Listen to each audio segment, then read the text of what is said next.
Welcome to Sedona, Arizona. This is one of my favorite places on earth. There's something about the land that's more than just the physical beauty, the stillness, the ancient power, the feeling of a presence of the earth itself as if it's whispering to you, if you're quiet enough to hear it. They say that when you meditate here, the energy is amplified. Some feel a buzz, an almost electrical hum. They call it vortex energy. The rock here is made of iron, which is what makes it red colored, and there's vast underground deep water chambers, which may be amplifying the resonance of the Earth's magnetic field. Well, I just like to keep it simple. I take off my shoes, I let my feet sink into the red soil or the grass where I can find it, and I just bask in it. It just feels like I'm a kid again. What they call grounding or earthing, science now backs up. The Earth's magnetic field, literally, it recharges your body when you touch it barefoot. Sounds a bit woo-woo, and maybe it is. But remember what it was like when you were a kid, running barefoot through the grass or the beach, the dirt trails? That wasn't just fantasy. That was your connection with the moment that you were in, just being alive. You don't get that walking through a shopping mall. In Sedona, well, there's something unique going on here, and in a few other places around the world. And it's more than just the natural beauty of these rocks. Here, let me show you this. Here, so check this out.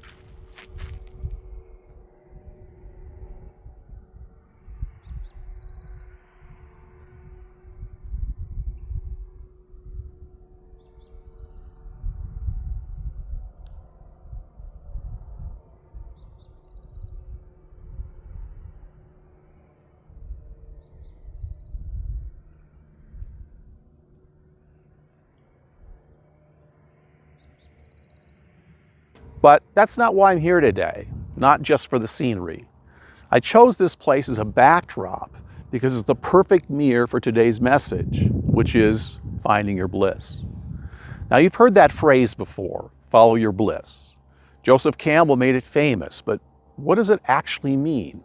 What is bliss? What does it feel like? And how do you find it in the middle of a noisy, busy life? Well, here's my take on that. Bliss isn't just a feeling, it's a signal. It's like your soul's GPS, an inner compass pointing you toward the life that you're meant to live, which is what we're all seeking.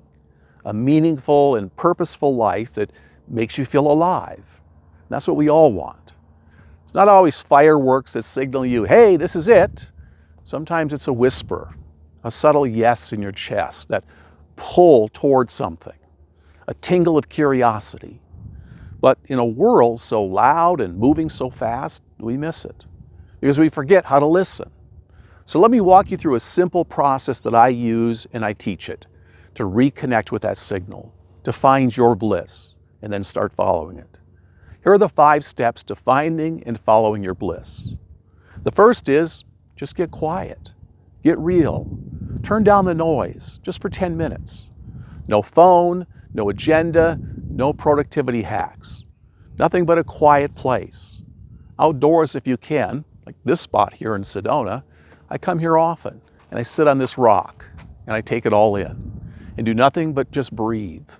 I feel the earth and I give thanks for simply being alive and having this moment to experience it all. When you're in your moment, whatever that may be, ask yourself this: when do I feel most alive? Your body will answer before your mind does, because bliss lives in the body, not the head. It shows up as aliveness, and it's free to know this. Modern living keeps us held in a hurry-worry loop, so you've got to break that loop even just for a moment and feel. The answers will come. Now, it doesn't mean that you have to abandon your life. Just don't let it own you. Number 2, look for the clues. Think back on your life. When were the moments that you felt fully in flow, so immersed that time actually disappeared? What activities lit you up as a kid? What could you do for hours and come away more energized than when you started? Write them down. These are your breadcrumbs. These are your clues. Follow them. Number 3, remove the shoulds. Most people trade bliss for approval or accomplishment, which is mostly the same thing. I know I used to. I lived by the shoulds, what I should be doing, where I should be right now, how I should act. My wife often tells me, don't should on yourself. So not anymore. I've learned that bliss doesn't live in should. It lives in truth, your truth. Where do you feel drained, resentful, trapped?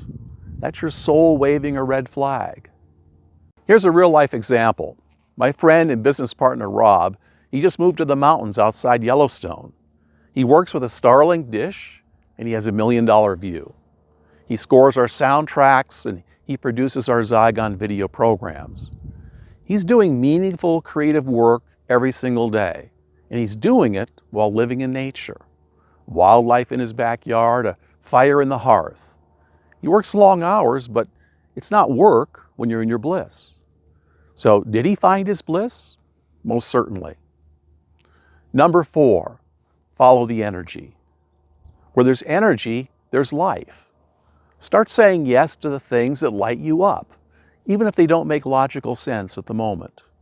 That road trip that you put off, that art class you said that you were too old to take, that urge to call someone and just reconnect. Your bliss might not look conventional. It might lead you off the beaten path, and that's the point.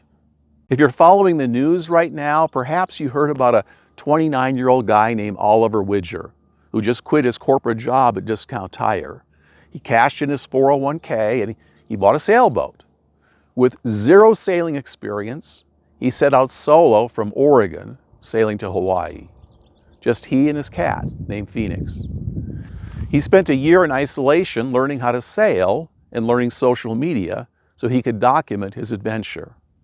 He's out there right now, on day 15 of his voyage as I'm recording this, chasing a dream that most people would never even try.